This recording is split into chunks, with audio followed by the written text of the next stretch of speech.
On April 16, 2019, Reporters Without Borders released its 2019 World Press Freedom Index, which ranks 180 countries and regions according to the level of freedom availed to journalists. It emerged that many African countries continue to struggle with press freedom. The Press Freedom Index has to this end classified the situation in 26 states in Africa as either bad or very bad.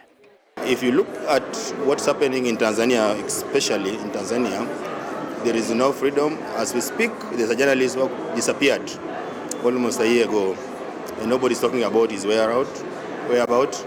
Right now, we have another journalist actually who is in prison, Eric Kabadera, who is also facing charges, and that actually paints a very bad picture about Tanzania when it comes to press freedom.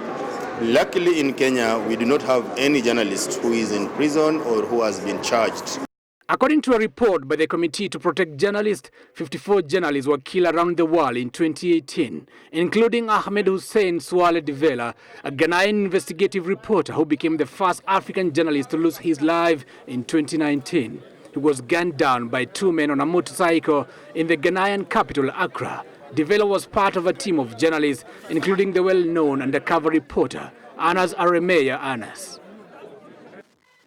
Journalists across the continent face threats every day. Many are incarcerated or intimidated for covering sensitive stories. Somalia retained its position as Africa's deadliest country for the media, with huge deterioration in press freedom recorded in Tanzania, Central African Republic, Zimbabwe, Mauritania, Democratic Republic of Congo, and Liberia. In Somalia, 3 journalists were killed in 2018, 2 by Al-Shabaab militants and another by a police officer.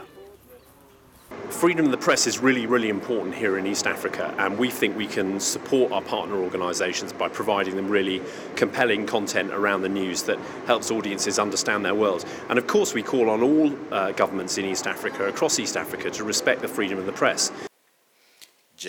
Governments like Uganda, Zimbabwe, and others still show little respect for freedom of expression laws, according to the Committee to Protect Journalists report. Kenya has, however, made some progress in respecting freedom of the press and is placed at position 100 out of 180. However, traditional methods of undermining media freedom are being replaced with new ones.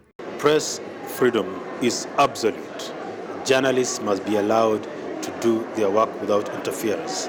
Editorial decisions and what is to be run must be made by editors.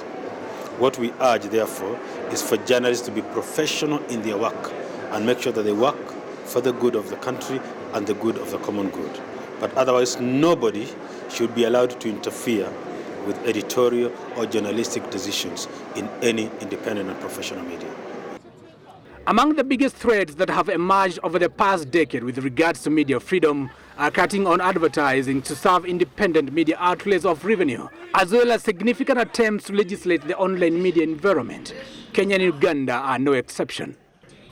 Despite the hiccups, African countries have recorded progress in respecting media freedom, though media players around the world continue to call for governments to observe total press freedom for better nation development. Giverson Maina, Switch TV.